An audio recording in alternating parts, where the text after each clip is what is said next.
All right, welcome back, friends. JC Hero here, coming at you with some content today. We're going to kind of look at the exhibition and our rarity festival, common and rare.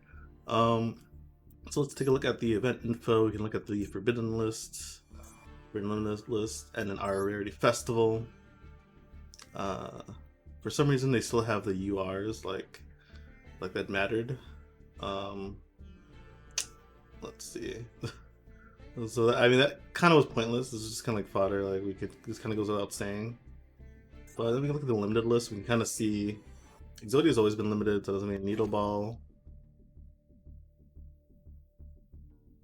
Interesting. I guess that could have. That's probably just a nice self LTK card they're trying to mitigate. But also limited. All right, yeah. I mean, I see the Time Lord. Just the one that cuts your life points in half. Yeah, that would have been probably pretty frustrating. Probably a lot harder to out with the NNR cards. Megalith Fall. I still think Megalith is pretty strong with this being at 1, because he's still very searchable in the deck. Some other cards can enable that, but definitely is quite the hit, the consistency there. I see Phantasmal Spiral, you get the Phantasmal Spiral Battle, Sea Stealth Attack. Both been stop that. That deck probably been pretty insane, honestly. I played that on Plat 1 ladder, buzzing around, and it can contest with full decks. So imagine budget decks, it could be a terror. You get the basically Sea Stealth Attack, lets you, level 5 or higher water monster get an effect where it just destroys any creature that battles it for the battle step, for damage step, as well as being able to like banish a water monster, protect your spells and traps. Basically, the token summoned from Phantasmal Spiral, so that's field spell, counts as level 8, so it's just be really hard to deal with an out. But Pathfinder, I guess a lot of field spells. This could be a pretty strong searcher. Let's see with the Phantasmal Spiral deck. Morphing Jar 2, yeah, all that. So, we do see some things here. Blasting of Ruins. There are 30 more cards in your graveyard. It's like 3,000. Okay.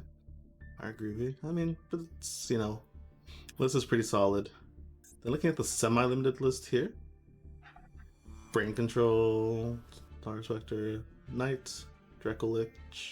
Okay, so we see the Magic Spectre hits. It looks like Magic Spectre only got like 2 cards hit. So, let's see. Harmonized Magician, all that. The True Dracos, another hit from True Draco. Oh, by the way, limited, I did see their trap card get limited. True Draco. I mean, in 10E, we expected, because these lists already have very low rarity and high power, so it makes sense to kind of limit what they can do. Little shock, True Draco didn't get more hits. Middlefolds didn't get hit at all. It's flying on the radar. Another Time Lord. Bathor at 2 is not going to hurt Megalith. I feel like most of us play him at 2 anyway. And losing out on Aratron, their only SR isn't, nothing is lost. The value of really lost. These tend to be seen as the worst. Aratron tends to be seen as the worst Megalith. I still think he's not as terribly bad as people say, but you can run a list without him without problem, I guess. Alright, yeah, True Draco. So honestly, these hits were interesting. I do appreciate Konami's looking at, potentially harmful cards and such. That could cause an issue. I mean, again, this forbidden limited list portion. I'm assuming there's not any R's or SRs. I'm kind of going through this. I think I saw like an N. Yeah, okay, Lucky Punch. Oh, the luck-based cards? Oh, thank goodness. I hope all of those are just banned. I don't want to deal with that nonsense. But there's no way, like, one criticism is there's no way to organize this that I see, clearly. And it's filled with the URs and SRs, which is like, what I'm saying? Like, that kind of goes without saying. It's a common and rare formats. Nurse Burn is KO'd, looks like. Alright. It's a common and rare format, so do I need to, like, I feel like, you could have made this a lot easier to digest had you not filled it with everything. It's like, hey, I think people are smart enough to know that what a common and rare format means. Really, and feels kind of lazy and half-hearted kind of attempt to kind of have to look through now. Like I have to dig through. Let's see, normals and rares I cannot use, and it's not organized exactly in a way that it's kind of as a random organization. It's not alphabetical. It's not. I mean, maybe I know the Konami cards had like numbers associated with them, the card, but even then, it's like, hey, you could have just taken out all the ultras and super rares, and then we could have just been able to look at what's banned. I'm assuming there's not too many normal and commons, but there are a few in there that, well, I guess when you build your deck, it'll tell you, but even then, the whole point of this was to easily pre-plan a deck for the event. I guess next up, we'll look at the loner decks, which are pretty far upgrade. No, actually built with concern.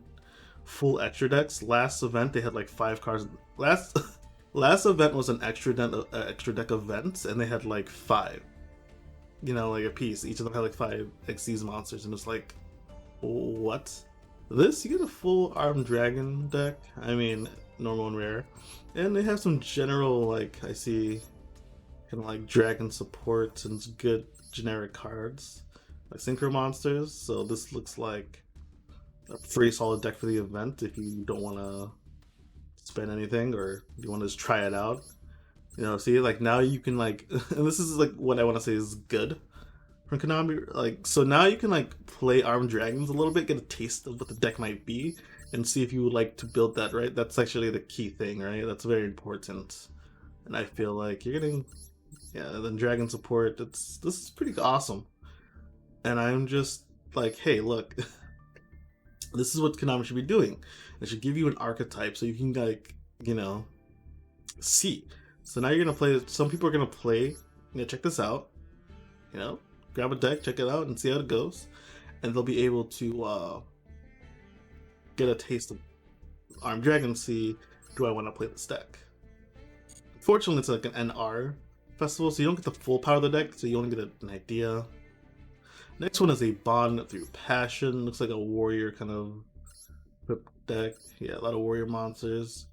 Speaking of a beast warrior, that's hilarious. Warrior kind of equipped deck with some good warrior synchros, I see. So again, I think this is okay, gives you, I mean, I kind of wish it was like a noble knight, kind of, one of the archetypes I really do enjoy equip cards. This is just warrior and equips, so it doesn't feel like full theme.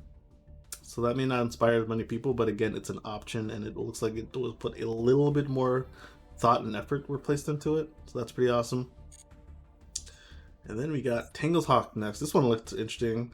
I was looking to Psy-frames, wanted to play them. I see that, and then this is like a nice control deck. You get your Paleozoic Psy-frame cards. Sounds awesome. So this looks like a pretty fun deck. I'm not so sure about the Iron Chain cards. They always kind of strike me as a little underpowered. They're an anime deck that seemed cool, but just didn't get there. Pathfinder to find the field spell. So this deck looks pretty fun, pretty solid as well for no rarity of the loner deck. Keep in mind, loner decks do give the full value now of rewards. So now you have to worry about being punished for using a loner deck. And I think that was a major complaint, and they listened. They really listened, so that's pretty awesome. Next up, we're gonna look at the rewards here. One thing I really like they did, the legacy packs nobody really wants. That's if you really want to grind out. Sorry about that. But all the gems are front loaded in the first 10,000. So this makes the event a lot more, interesting to do. I'm very excited about this change. This is a big one. Instead of peppering it with like gem, ticket, going full on gems the first part. Kind of wish these were all still gems. Honestly, you could just put like 10 gems, 10, 20 for the last few levels, I don't know, that seems kind of weird, but I think it is better front loaded, so you don't have to grind out the event if you don't want to. But if you do want to grind it out, give people a little bit more of a reward for enjoying the event. You know, I understand the event's about having fun, no doubt, but giving better incentive to really, as a game developer, I imagine you want people to play as much as possible. It's good, so you kind of want them to, you know. So these Lego packs, I mean, you only do 10,000 to get all the gem rewards, which is a lot.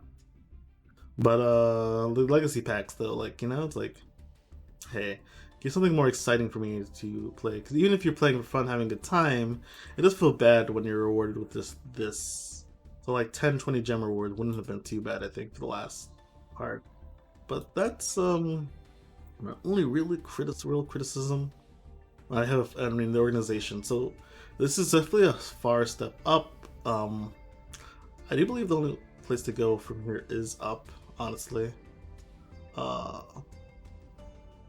do wonder. Can I just? I'm gonna like see if they'll let me like. If they'll just tell me what I can't use. Okay, prohibited. So then I edit it. Let's see. And it'll tell me what I can't. Okay, perfect. So you can go ahead and like spec out the deck with cards you don't have yet, and then see if you don't want to like look laser in on the forbidden list there. So that'd be good to do. So yeah, I'm actually really excited about this event. I think it's pretty solid, and yeah, I really don't have much more to say.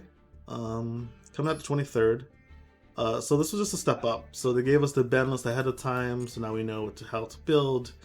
They provided better rewards up front. That's very solid as well. Could be a little better in the organization department when it came to that, but that's fine. And the loner decks are actually quite playable, and you get 4 rewards for loner decks now, so that's like just outstanding. So alright, well that's all I really had for you. Thanks for watching. Please remember to like, comment, subscribe. All feedback is welcome. Stay beautiful. I'll catch you in the next video.